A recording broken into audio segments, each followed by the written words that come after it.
अस्सलाम वालेकुम। आज बहुत ही हम इम्पोर्टेंट टॉपिक डिस्कस करने वाले हैं। टॉपिक को डिस्कस करने से पहले एक सेंटेंस देख लेते हैं। कोई मुझे इसका मीनिंग बता दें कि ये क्या है। ठीक है, रुको मत जाओ एक सेंटेंस है, तो इसके तो दो तरह के मीनिंग हैं, जैसे कि रुको मत जाओ, रुको मत जाओ। ठीक है, जब हम इसको स्पीच कर रहे होंगे, जब हम इसको बोल रहे होंगे, हमें तब तो मीनिंग पता चल रहे हैं, लेकिन जब ये रिटन फॉर्म में होगा रुको मत जाओ, तो हम इसके क्या मीनिंग लेंगे। ठीक है, हर बंदा तो अपनी अपनी परसेप्शन से मीनिंग लेगा, बेशक क्या पता उसका वो मीनिंग ही ना हो। जैसे कि कोई कहेगा रुको मत जाओ, ठीक है, शायद उसका मीनिंग हो रुको मत जाओ यानी कि रुक जाओ, जाना नहीं है, या फिर उसका मीनिंग ये हो सकता है कि चले जाओ, रुकना नहीं है। ठीक है, हमें ये स्पीच में, ओरल स्पीच में तो पता चल जाएगा, लेकिन रिटन स्पीच में यानी रिटन डिस्कोर्स में हमें कैसे पता चलेगा कि इसका क्या मतलब है। इसके लिए हमें एक चीज़ पढ़नी पड़ेगी। कुछ मार्क्स हैं, कुछ साइंस हैं, कुछ सिंबल्स हैं, हमें उनको रिकग्नाइज करना होगा। तो हमें हर एक सेंटेंस का, इस तरह के जितने भी सेंटेंस हैं कन्फ्यूजन वाले, हमें उनका मतलब पता चल जाएगा। उन सिंबल्स को देखने से पहले मेरा चैनल सब्सक्राइब कर दीजिएगा और लाइक ज़रूर करिएगा एंड शेयर भी करिएगा। वो सिंबल्स कौन से हैं? Punctuation marks. जी हाँ, पंक्चुएशन मार्क्स। आज हम पढ़ने जा रहे हैं पंक्चुएशन मार्क्स, जिनका बहुत ही इम्पॉर्टेंट रोल है in written discourse. Punctuation marks जो होते हैं नॉर्मली कितने टाइप्स के होते हैं? और टाइप के होते हैं, जैसे कि full stop, comma, semicolon, colon, question mark, inverted commas, exclamation marks and dash. अब हम इनको वन बाय वन स्टडी करेंगे। पंक्चुएशन मार्क्स, उनकी सिंबल्स, उनके यूजेस, किधर कौन सा और क्यों कौन सा सिंबल यूज़ होता है। तो स्टार्ट करते हैं वन बाय वन। सबसे पहले हमारे पास है फुल स्टॉप। फुल स्टॉप को हम क्या कहते हैं? पीरियड भी कहते हैं। ये किधर यूज़ होता है? एंड ऑफ द सेंटेंस, यानी कि कोई भी सेंटेंस कंप्लीट हो रहा है, उसके कंप्लीट होने पर हम ये सिंबल डाल देंगे, ये डॉट डाल देंगे, जिसे हम कहते हैं फुल स्टॉप और पीरियड भी कहते हैं। ये सिंबल क्यों यूज़ करते हैं हम? इसका मतलब है कि यहाँ पे पॉज हो रहा है। ठीक है, यहाँ पे कुछ वक्फा हो रहा है, एक बात कंप्लीट हो रही है और अब दूसरी बात कोई करने जा रहा है। ठीक है, सो हम क्या यहाँ पे लगाएंगे? Full stop. तो इसके जो भी सेंटेंस स्टार्ट होता है, उसके स्टार्ट में जो भी वर्ड होता है, उसका फर्स्ट लेटर क्या होता है? कैपिटल होता है। ठीक है, जैसे कि this boy rank top in the class, this boy rank top in the class. This का कैपिटल है टी। ठीक है, फर्स्ट वर्ड क्या है यहाँ पे? दिस, और उसका फर्स्ट लेटर कौन सा है? टी, जो कि हमने कैपिटल लिखा है। यहाँ पे बात कंप्लीट हो गई है, यहाँ पे एक पाज आ रहा है। ठीक है, सो हमने इसलिए क्या लगाया? Full stop. अब नेक्स्ट पंक्चुएशन मार्क की तरफ जाते हैं। जी, नेक्स्ट पंक्चुएशन मार्क जो हमारे पास है वो है कॉमा। इसका सिंबल ये है, छोटा सा, ये नज़र आ रहा है ना आपको? ये सिंबल है कॉमा का। ठीक है, ये कॉमा है। तो हम कॉमा किस लिए यूज़ करते हैं? ये वर्ड्स को सेपरेट करता है। ठीक है, जैसे कि हम कहते हैं ना, आसफा writes, walks, talks and eats. ठीक है, वॉक्स, टॉक्स, राइट्स, ईट्स। ठीक है, थोड़ा सा हम यहाँ पे पॉज लेते हैं। ठीक है, थोड़ा पॉज लेते हैं। ठीक है, तो हम क्या लगाते हैं? वहाँ पे कॉमा लगाते हैं।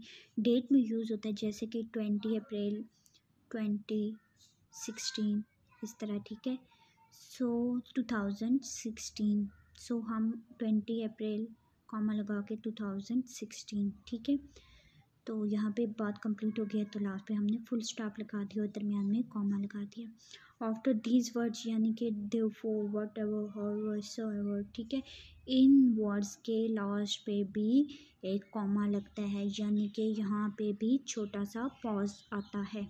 सो देखते हैं नेक्स्ट पंक्चुएशन।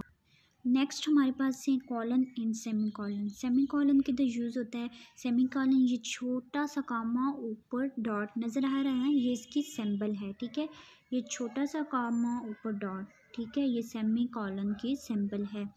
ये भी पॉज के लिए होता है, लेकिन ये कॉमा से ग्रेटर पॉज होता है, यानी कॉमा जितना कॉमा के लिए पॉज होता है उससे थोड़ा ज़्यादा पॉज होता है। ये किसको सेपरेट करने के लिए यूज़ होता है? कंपाउंड सेंटेंसेस में क्लॉजेस जो होती हैं, कंपाउंड सेंटेंस में डिफरेंट क्लॉजेस होती हैं ना, तभी वो कंपाउंड सेंटेंस कहलाता है। ठीक है, तो कंपाउंड सेंटेंस में क्लॉजेस को सेपरेट करने के लिए हम क्या करते हैं? सेमीकोलन यूज़ करते हैं।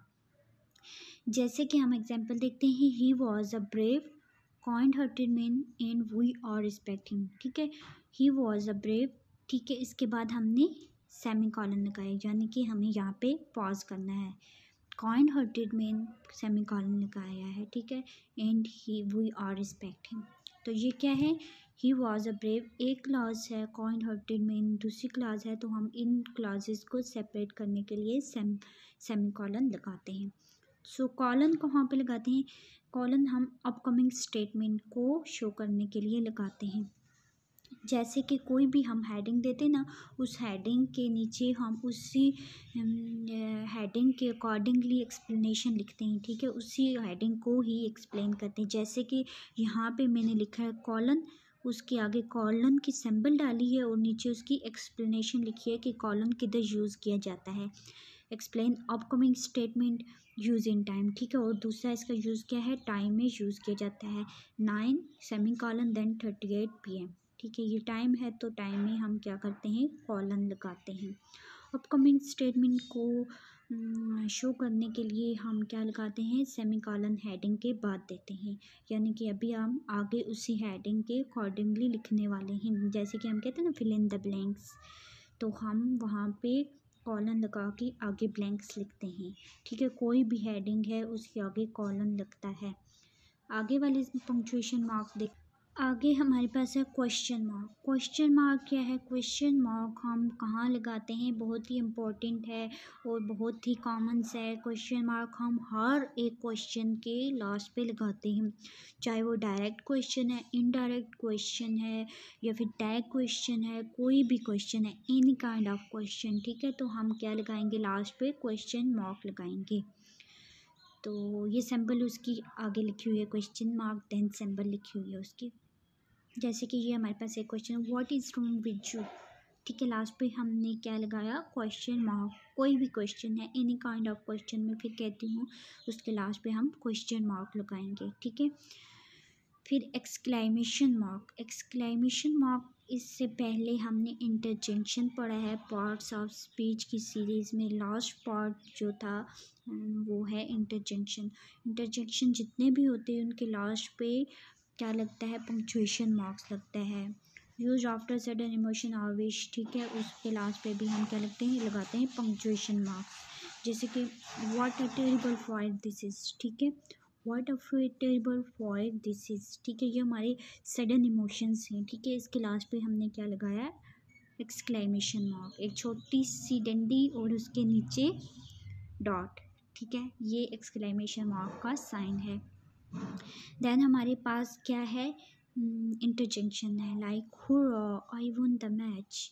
Hurrah I won the match. Speech oral speech में जब हम कहते हैं हुर्रा, ठीक है, जो हमारा लिसनर होता है उसे समझ आ जाती है कि वी आर हैप्पी। लेकिन इन रिटन स्पीच हम इसके लास्ट पे क्या लगाते हैं? एक्सक्लेमेशन मार्क लगाते हैं। अब हमारे पास है डैश। डैश डैश किस लिए यूज़ करते हैं? जब हमें एक्स्ट्रा इन्फॉर्मेशन चाहिए होती है, कुछ इन्फॉर्मेशन हमने दी और आगे कुछ इन्फॉर्मेशन हमें चाहिए होती है, तो हम क्या लगा देते हैं? डैश लगा देते हैं। जैसे कि चैप्टर के एंड पे भी ब्लैंक्स होती हैं ना, वैसे ही ये डैश है। ठीक है, Junaid is a brave and dash boy. ठीक है, डैश है, हमने एक उसकी क्वालिटी बता दी, ब्रेव है, दूसरी क्वालिटी हमें डैश में नीड है। ठीक है, तो हम लिख देते हैं इंटेलिजेंट बॉय। अब इन्वर्टेड कॉमास कहाँ यूज़ होते हैं? इन्वर्टेड कॉमा किसी भी कोटेशन है, किसी बंदे की भी स्पीच है, उसको हम हमेशा ऑलवेज इन्वर्टेड कॉमास में लिखते हैं। जैसे कि I am hungry she complain, यानी कि उसने कहा, किसी लड़की ने कंप्लेन की, I am hungry. I am hungry लिखा जब हमने, ये उसकी वर्डिंग थी, इसलिए हमने इसको इन्वर्टेड कॉमास में लिखा। आई होप कि आपको पंक्चुएशन मार्क्स समझ आ गए होंगे। अगर आ गए हैं तो जाते हैं एक एग्जाम्पल पे, जो कि बहुत ही दिलचस्प है, बहुत ही इंटरेस्टिंग एग्जाम्पल है। Let's see this example. हमारे पास दो सेंटेंसेस हैं, वर्डिंग सेम है, उनका जो मैनर्स हैं वो बिल्कुल सेम है, उनका जो पैटर्न है वो सेम है, सब कुछ सेम है, ठीक है। लेकिन उनके मीनिंग दो तरह के हैं, ठीक है। पहले अ woman without her man is nothing, a woman without her man is nothing. पहले में ये है कि एक औरत जो है वो मर्द के बगैर कुछ नहीं है, दूसरे में ये है कि मर्द औरत के बगैर कुछ नहीं है, ठीक है। देखिए पैटर्न सेम है, वर्डिंग्स पे सेम है, स्पेलिंग सेम है, ईच एंड एवरीथिंग सेम, ठीक है। तो मतलब दो हैं।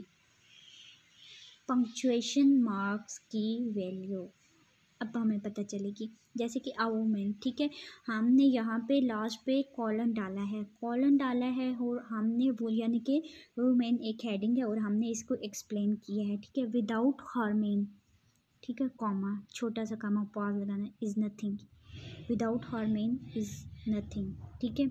दूसरा हमारे पास a woman without her man is nothing, ठीक है। अब देखा, समझ आ गई पंक्चुएशन मार्क्स की।